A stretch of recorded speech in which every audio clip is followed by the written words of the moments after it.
네, 우리나라 1가구당 진 평균 빚이 9천만 원을 넘어섰습니다. 특히 29세 이하 청년층 중에서 집을 사기 위해 영끌에 빚을 낸 비율이 크게 늘었는데요. 네, 자산과 소득도 늘었지만 코로나 지원금 효과가 사라지면서 분배 여건은 더 악화한 것으로 나타났습니다. 이은정 기자입니다. 통계청과 한국은행의 조사 결과 우리나라 가구의 평균 빚은 지난 3월 기준 9,170만 원. 1년 전보다 4.2% 늘며 처음 9천만 원 선을 넘었습니다.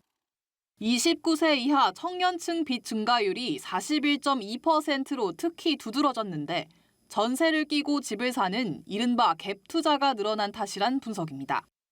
29세 이하에서의 부채 증가율은 영끌 같은 것들이 이제 그 전세 보증금 같은 것들을 끼고 이제 집을 좀 사는 특성들이 저희 표본에서 이제 발견이 되다 보니 올해 초까지 집값이 오르면서 가구당 평균 자산도 2년째 크게 늘었습니다.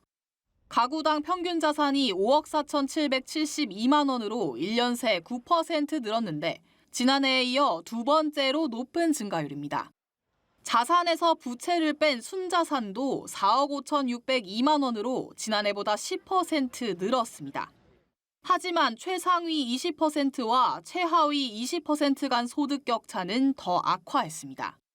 분배 지표인 처분 가능 소득 기준 5분위 배율은 지난 1년간 0.11배 더 커져 6배에 육박했고 숫자가 클수록 분배 악화를 뜻하는 진위계수 역시 0.002포인트 늘어난 겁니다.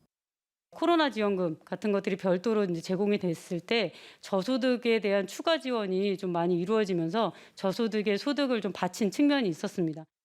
코로나 사태가 진정되면서 가려졌던 분배 불평등이 악화될 수 있다는 지적이 나옵니다. 연합뉴스TV 이은정입니다.